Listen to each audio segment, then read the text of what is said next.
Let's get right into it. Number 9. Notification ghosts. Your phone buzzes. You check it. There's nothing there. You check it again anyway, just to be sure the universe wasn't lying to you. Congratulations, you've just experienced a phantom vibration, and no, it's not a glitch in your pants, it's a glitch in your brain. Your nervous system has gotten so good at pattern matching for that specific buzz that it now hallucinates it out of thin denim. Psychologists call this a form of sensory false alarm, basically your brain deciding it would rather cry wolf 100 times than miss one real wolf. It's the same system that made your ancestors flinch at a rustling bush just in case it was a tiger and not the wind, except now the tiger is a group chat about someone's lunch. The kicker is that studies have found the vast majority of smartphone users experience this at some point, which means most of humanity is currently on high alert for a threat that is, at worst, a coupon for a pizza place you don't even like. Your brain has essentially been rewired into a golden retriever that thinks every doorbell sound on TV means someone's actually here. And it's not just phones. Once your brain learns a signal is important, it starts jumping the gun everywhere, hearing your name in white noise, feeling your seatbelt buzz when you're not even in the car. This is called top-down processing, where your expectations shape what you perceive before your senses even finish reporting in. So technically, your brain isn't broken, it's just overachieving at a job nobody asked it to do. It's like hiring a security guard who's so paranoid he starts reporting shadows as intruders.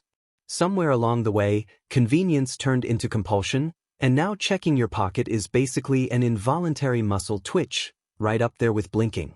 The wildest part is you don't even get a reward most of the time, it's just an empty screen staring back at you like, nope, still nothing, buddy. And yet you'll check again in 10 minutes. That's not a flaw, that's a full-blown behavioral loop your brain built for free, without asking, without a returns policy.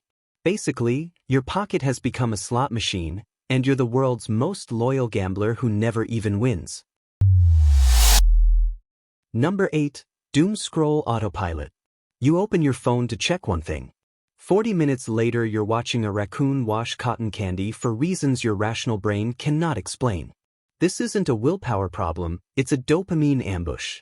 Your brain doesn't crave content, it craves unpredictability, and social media feeds are basically slot machines dressed up as friendship. Every swipe is a tiny gamble. Will this post be boring or amazing? And that uncertainty is exactly what keeps your thumb moving. This is called variable ratio reinforcement, the same mechanism that makes gambling so sticky, except instead of coins you're rewarded with memes and mild outrage. Your brain doesn't distinguish between useful information and stranger's opinion on pineapple pizza. It just knows something new showed up and that's enough to keep the loop running. Over time, this trains your attention span to expect constant novelty, which is why sitting through a slow movie now feels like being buried alive. Neuroscientists have pointed out that this kind of rapid-fire stimulation can make sustained focus feel almost physically uncomfortable, like your brain is going through withdrawal from being entertained every 4 seconds. And the algorithm isn't guessing, it's learning exactly what keeps your eyeballs glued, then feeding you more of it, which means you're not really scrolling for content anymore, you're scrolling for a feeling, a tiny hit of, ooh, what's next? That's why you can finish scrolling and feel weirdly empty, like eating an entire bag of chips and somehow still being hungry. Your brain got activity without nutrition. The scariest part is you didn't sign up for this rewiring, it happened passively, one swipe at a time, no consent form required. So the next time you just check your phone and lose half an hour, remember, you didn't lose focus, your focus was expertly, scientifically stolen. Basically, your attention span didn't wander off. It got recruited into somebody else's business model. Number 7. Background noise brain. You put on a podcast to focus. Now you can't function in silence at all. Somewhere between binge watching and background noise becoming a personality trait, your brain quietly redefined what normal sounds like, and normal now apparently includes constant chatter. Silence used to be neutral, now it feels like something's wrong, like the room is judging you. This happens because your brain adapts to whatever baseline stimulation it's regularly exposed to, a concept related to sensory adaptation, where your nervous system recalibrates its idea of quiet based on habit, not biology. If you constantly feed it noise, actual silence starts registering as unsettling. Even though nothing dangerous is happening, your brain just isn't used to being alone with its own thoughts anymore. It's like training a dog to expect a treat every 5 minutes, then acting surprised when it panics without one. Worse, this constant audio companionship can quietly erode your ability to sit with boredom, and boredom, as annoying as it is actually when a lot of creative problem solving and memory consolidation happens. Your brain uses idle time to sort through the day like a tiny filing cabinet clerk, but if that clerk never gets a quiet moment, the filing cabinet turns into a junk drawer.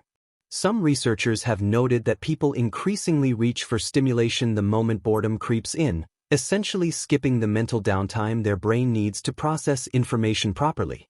So that podcast you put on just for focus may actually be quietly training your brain to fear stillness, one episode at a time. And once that wiring sets in, silence doesn't feel peaceful, it feels like static, like your brain is waiting for the noise to come back and rescue it. Basically, you didn't just get used to background noise, you got dependent on it, and now your brain treats a quiet room like an emergency. Number 6. Autocorrect Amnesia. Quick, without looking, what's your best friend's phone number? If you're drawing a total blank, don't worry, your brain didn't get worse, it just got smart enough to stop bothering. This is called the Google effect, or digital amnesia, where your brain deprioritizes memorizing information it knows it can retrieve later. Why waste storage space remembering your cousin's birthday when your phone will remind you anyway? Your brain treats your phone like a very reliable coworker who always has the answer, so it stops taking notes in meetings. Researchers have found that when people expect to have future access to information, they're significantly less likely to remember the information itself, but weirdly more likely to remember where to find it. So you're not actually getting dumber, you're just outsourcing your memory like a tiny CO delegating tasks to an intern named Siri. The problem is this rewiring doesn't stop at phone numbers, it creeps into directions, spellings, even basic math, because why calculate a tip when a calculator exists? Over time, your brain's just-in-case memory muscle gets weaker from lack of use, similar to how you wouldn't expect to bench press 300 pounds if you hadn't lifted anything heavier than a coffee mug in years. This doesn't mean memorization is dead, it means your brain has quietly renegotiated its job description without telling you. It's efficient, honestly, kind of impressive, but also a little concerning when you realize you've forgotten your own sibling's number and they live down the street.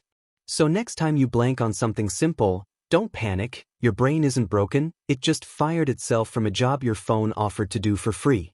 Basically, you've got a research assistant living in your pocket, and your memory decided early retirement sounded pretty nice. Number 5. The loneliness loop. You feel a little disconnected, so you scroll social media to feel less alone.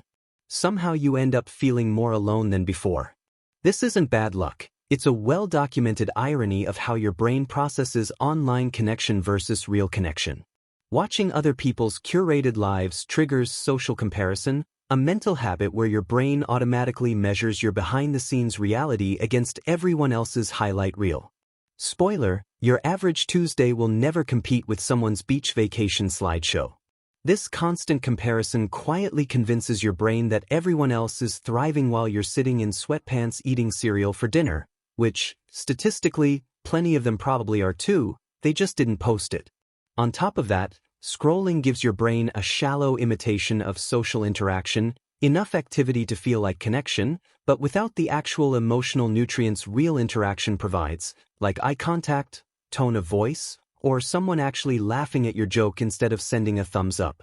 Some research has linked heavier passive social media use with increased feelings of loneliness and lower mood, especially when it replaces face-to-face interaction rather than supplementing it. Your brain evolved for small tribes, shared meals, actual physical presence, not for scrolling through 300 acquaintances' vacation photos while alone on your couch. So it ends up confused. Technically you're surrounded by people, but biologically you're isolated, and that mismatch creates a weird ache your brain doesn't quite know how to label. It's like being handed a photo of pizza when you're starving, technically pizza-related, technically useless. Over time this loop can train your brain to seek comfort in scrolling instead of actual connection, even though scrolling is precisely what triggered the lonely feeling in the first place. Basically, your brain built a vending machine that looks like it sells companionship, but only dispenses static. Number 4. Multitasking Mirage. You're replying to a text, half watching TV, and thinking about dinner, all while telling yourself you're being wonderfully productive. You are not.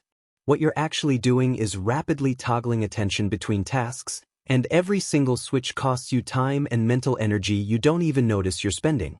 This is called task switching cost, and it happens because your brain isn't a parallel processor like a computer. It's more like one overworked employee running back and forth between 3 different desks, dropping papers along the way. Each switch requires your brain to unload the context of one task and reload another, and that reloading process isn't instant. It's measured in real, costly milliseconds that stack up over the day like invisible mental rent. Studies on multitasking have consistently shown that people who juggle tasks make more errors and take longer overall than people who do one thing at a time, which means multitasking isn't a productivity superpower, it's an efficiency tax you didn't agree to pay. But here's the sneaky part, doing this constantly rewires your baseline attention span, training your brain to expect frequent switching as normal, which makes deep, focused work feel unnaturally hard, almost itchy, like wearing a sweater one size too small.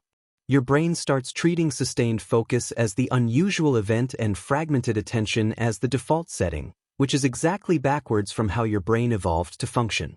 It's like training for a marathon by only ever sprinting for 10 seconds at a time, then wondering why you're exhausted at mile 1. The illusion of productivity feels good in the moment because you're doing a lot, but the actual output quietly suffers while your brain silently reorganizes itself around constant interruption. Basically, multitasking doesn't make you a productivity machine, it makes you a very busy person accomplishing things at the speed of regret. Number 3. The comfort algorithm. You watch one video about, say, conspiracy theories or extreme diets, and suddenly your entire feed thinks that's your whole personality.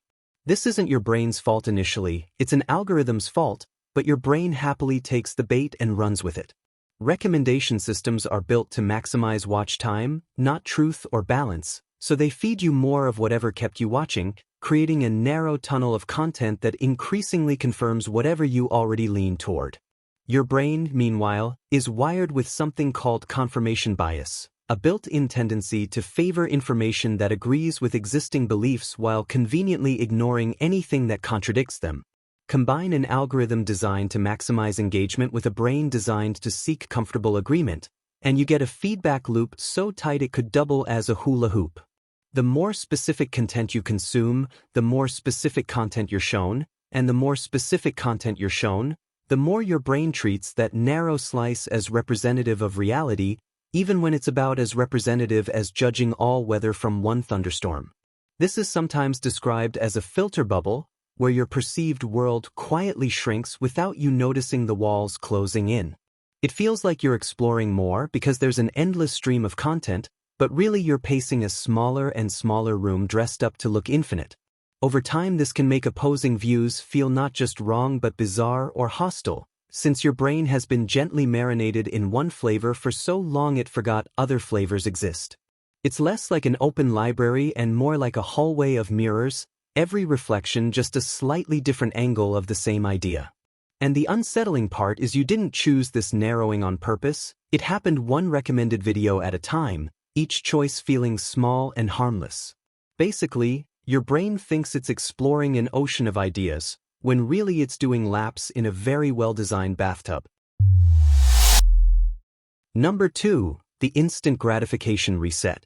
You used to be able to wait for things. Slow internet, delayed replies, a TV show airing once a week, all mildly annoying but tolerable.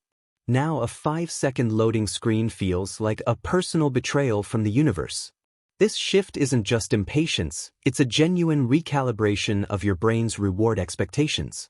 When rewards arrive instantly and constantly, whether it's a text reply, a video autoplaying, or a food delivery app, your brain's dopamine system adjusts its baseline for what counts as normal waiting time.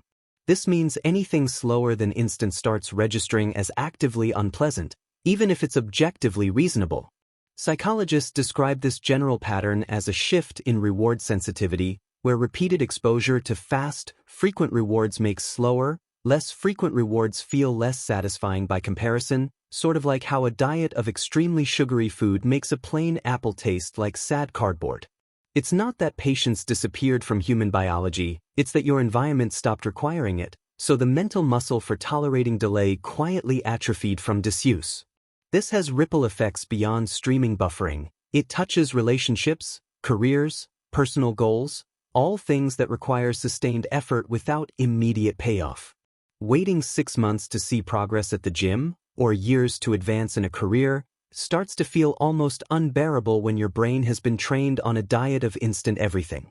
It's like trying to enjoy a slow-cooked meal after living exclusively on fast food, technically still food, but your taste buds have forgotten what worth the wait even means.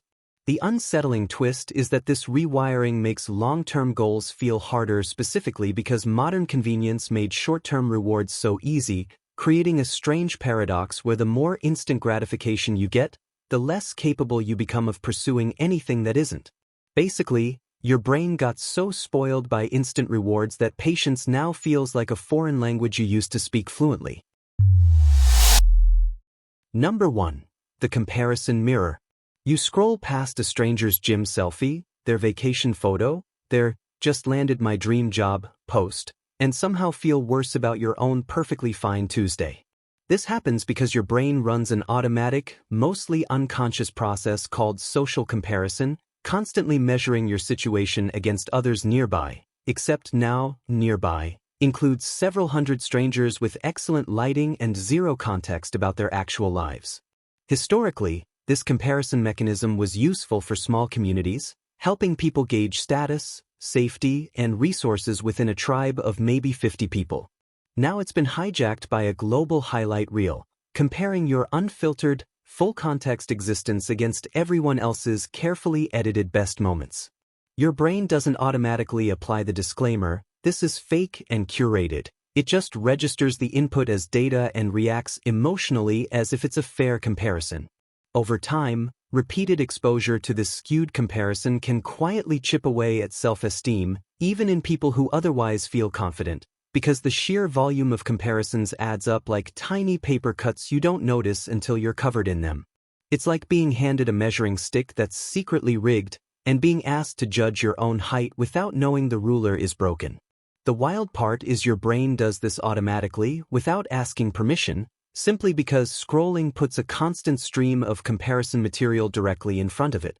This is part of why moderate use of social media has been associated with better well-being than either extremely high use or complete avoidance, suggesting your brain benefits from limiting how much comparison fuel it's given daily. So next time you feel oddly deflated after scrolling, remember, you're not failing at life, you're just comparing your behind-the-scenes footage to someone else's trailer. Basically, your brain built a mirror out of other people's highlight reels, and it's been quietly lying to you the whole time. That's all for today. I'll be making similar videos in the future. Subscribe to see them.